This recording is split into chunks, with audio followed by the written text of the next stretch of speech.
Industrial pollution.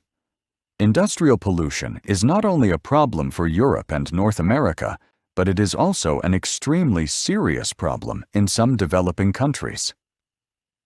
Economic growth is a very important goal for these countries.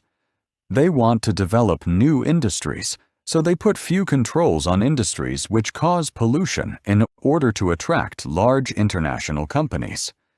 Catanduva'da, an industrial town of 85,000 people in Brazil, is an example of the relationship between industrial development and pollution. In 1954, Catanduva'da had no industry. Today, it has more than 20 large factories, which produce many pollutants. The people of the town are exposed to a large number of poisonous substances in their environment. In other words, these people have no protection against these harmful, toxic substances. The results of this exposure can be clearly seen. Birth defects are extremely common, and medical science is still not able to correct many of these defects.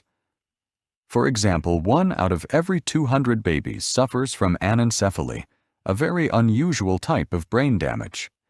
Usually, only 1 out of every 5,000 babies is born with this condition. Other serious health problems are caused by the pollution. Among children and adults, asthma and other lung problems are sometimes 12 times more common in Catanduva'da than in other places. It is true that Brazil, like many other countries, has laws against pollution, but the government does not enforce these laws strictly enough. It is cheaper for companies to ignore the laws and pay the fines, money that is paid as punishment, than to buy the expensive equipment that will reduce the pollution. It is clear, therefore, that economic growth is more important to the government than the health of the workers.